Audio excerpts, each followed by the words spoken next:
बस थी, थोड़ी सी झिझकी थी तो घोड़े ने मेरा अनाड़ीपन भांप लिया और उसने जंप लगाई और मैं नीचे आ गिरी और ज़ोर से चीखी, ओह मैं मर गई। खादमा ने वहीं से शेरू को आवाज़ लगाई और वो दौड़ता हुआ आया। खादमा ने उसे बताया कि बेगम साहिबा सवार होते गिर गई हैं। उसने मुझसे पूछा, आप चल सकेंगी? मैंने उठने की कोशिश की मगर कोहले में शदीद दर्द हुआ। मैं दोबारा वहीं लेट गई। शेरू ने मुझे अपने बाजू में उठाया और हमारे घर आकर बिस्तर पर मुझे उल्टा लिटा कर मेरी पीठ दबाने लगा। कोहले पर हाथ लगाते ही मुझे शदीद दर्द हुआ और मेरे मुंह से दबी सी चीख निकली। मेरे कूल्हे पर मसाज करने लगे। हौले हौले धीरे धीरे मेरे दर्द में कमी आने लगी। मैंने उसकी तरफ देखा, वो बेखबर मेरी बैक पर हाथ फेर रहा था। मैं उल्टा लेटी हुई थी और वो चारपाई के साथ खड़ा था।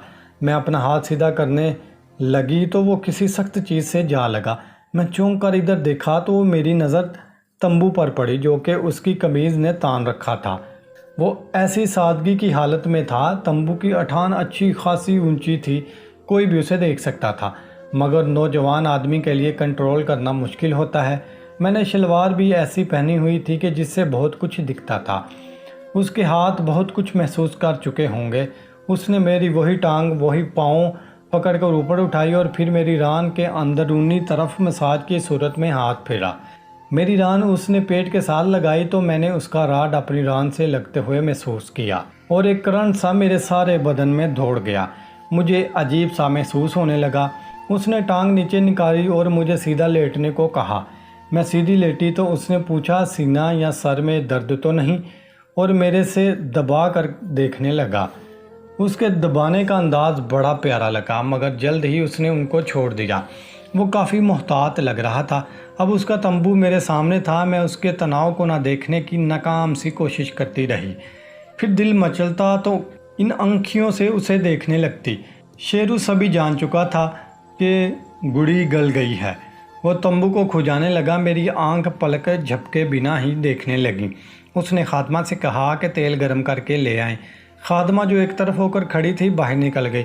शेरू मेरी रानों को दबाने लगा। वो घुटने से लेकर मेरी कमर तक हाथ फेर कर मालिश करता रहा। थोड़ी देर बाद उसके हाथ मेरी रान के अंदरूनी तरफ फिरने लगे। मैंने टांगे खोल दी और उसके हाथ जब वहाँ जा लगे तो मैं कसमसाई जाती। आप फिक्र ना करें मैं बेगम साहिबा, एक आध दिन में आप ठीक हो जाएंगी। मामूली सी चोट लगी है, बचत हो गई है, वो मुझे तसल्ली देते हुए बोला। मैं उसका शुक्रिया अदा करते बोली कि तुम ना होते तो बहुत मुश्किल हो जाती। उस वक़्त तो किसी हकीम का मिलना भी मुश्किल होता। मैंने दोबारा हाथ को उस तरह उठाया कि वो जाकर तंबू से जाकर लगा।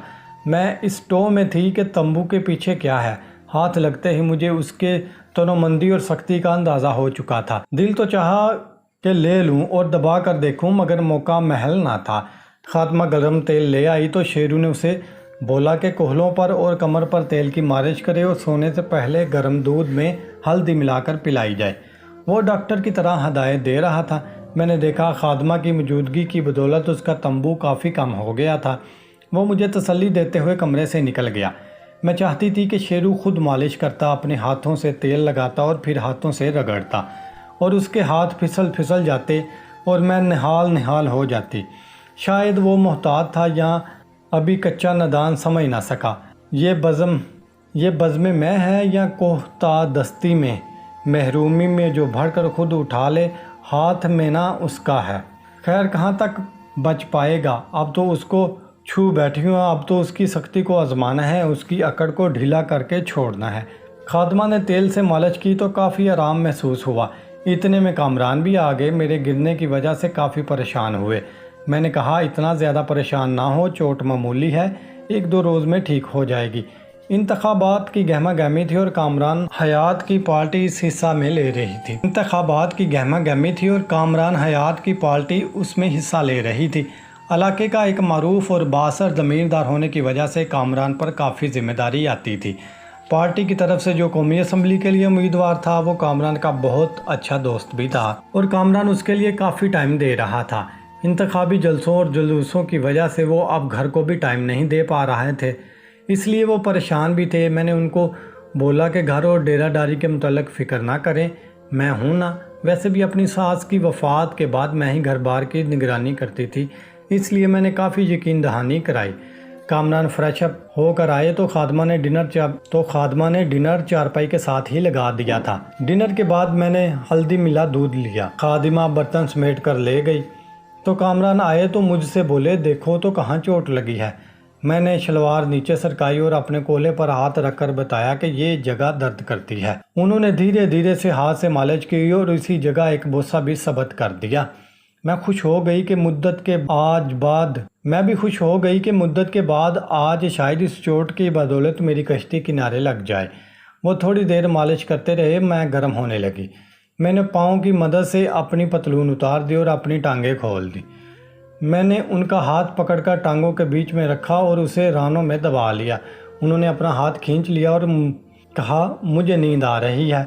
शेरू के उभार ने मेरे जज्बात को भी उभार दिया था। अब कामरान के सच ने मुझे ख्वार कर दिया था। मैं मरी जा रही थी। मेरी हालत माही बे आब जैसी थी। मैंने कामरान का हाथ पकड़कर अपने वहाँ पर रखते हुए कहा, देखो तो सैलाब आया हुआ है, इसमें क्यों ना चप्पू डालकर कश्ती रानी करें। कामरान पहले बदल के मुंह दूसरी तरफ कर लिया और बोले, बेगम तुम जानती हो मैं थका हुआ हूँ। कामरान ने कहा, मुझे नींद आ रही है और थका हुआ हूँ। कहते हुए मेरा हाथ झिझक दिया। कामी तुम कब थके हुए नहीं होते। याद करो लास्ट टाइम कब हमने किया था। पूरे 3 माह और 29 दिन हो गए हैं। मैंने तल्ख लहजे से कहा, 3 माह हो गए हैं, कल की बात लगती है। उसने हैरानगी से कहा, 3 माह नहीं, 3 माह 29 दिन है। याद है वो हमारी एनिवर्सरी थी। तुमने शर्त रखी थी कि लैपटॉप डांस करूंगी तब तुम मेरी घड़वी भरोगे। बेगम मैं सोने लगा हूँ, सुबह जल्दी जाना है मुझे। ये कहते हुए परे खिसक गया। मैं ठंडी आह भर के अपनी हसरतों पर आंसू बहाने लगी। शादी के पहले 2 साल बहुत अच्छे गुजरे थे। हमारी जिनसी ज़िंदगी बहुत खूबसूरत, आसूदा और पुरसकून थी। जो वक्त गुजरता गया कामरान की दिलचस्पी कम होती गई और मेरी तलब बढ़ती गई। हर दूसरे तीसरे दिन से हर हफ्ते, फिर 2-4 हफ्ते एक बार, और अब तो महीनों कामरान को ख्याल ही नहीं आता था कि कोई बेज़ुबान चारे को तरस गई है या उसकी प्यास नहीं बुझाना फ़र्ज है। मैं 20 साल की हूँ, अभी तक औलाद से महरूम हूँ। मिलने जुलने वाले तो औलाद न होने की वजह से पूछते हैं, मुंह पर ना भी कहें तो भी औरत को बांझ कह देते हैं या समझते हैं। ये कोई नहीं समझता। खेती बाड़ी ही ना हो, कोई बीज ही ना बोए तो फसल कैसे हो। हस्ब मुमुल कामरान के खराटों की गूंज में मेरा हाथ अपने आंसू पूंछने लगा। सुबह बेदार हुई तो जिस्म टूट रहा था, बदन में दर्द था और एक कूले में दर्द की टीस सी उठती थी। कामरान उठ गए थे और गुस्ल के बाद उन्होंने नाश्ता मेरे साथ ही किया और बताया कि आज सखर जलसा अटेंड करके हैदराबाद भी जाना है, इसलिए मुमकिन है ना आ सकूं। अगर आया तो बहुत लेट आऊँगा, इसलिए इंतज़ार ना करना और सो जाना। देर से आया तो तुम्हें डिस्टर्ब किए बिना साथ वाले कमरे में ही लेट जाऊँगा। और मुझे अपना ख्याल रखने की तलकीन करते हुए मुझे बोसा देकर निकल गए। मैंने चारपाई से उतरने की कोशिश की। थोड़ी सी तकलीफ़ के साथ मैं बाथरूम जाने में कामयाब हो गई। गुस्ल से फारिग होकर मैंने बदन को तौलिए में लपेटे और दूसरे तौलिए से अपने बाल खुश्क किए हुए कमरे में दाखिल हुई। चूँकि सर के बालों को खुश्क करने के लिए तौलिए ने मेरा चेहरा छुपाया हुआ था, इसलिए मैं कमरे में किसी और की मौजूदगी को महसूस ना कर सकी और ना ऐसा कोई इम्कान ही था। गुस्ल से मेरी तबीयत हशाश बशाश हो गई थी, इसलिए अपनी ही तरंग में ज़ेर लब गुनगुना रही थी। मैं आहिस्ता आहिस्ता बालों को तौलिए से रगड़ती ड्रेसिंग टेबल जो कि कमरे के एक कोने में था की तरफ बढ़ती गई।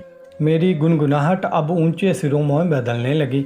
आवाज़ सुरीली तो नहीं, फिर भी इतनी भोंडी भी नहीं, इसलिए कभी कभार गा भी लेती हूँ। बेख्तियार मेरा हाथ शीशे की तरफ बढ़ा तो मैं शशदर रह गई।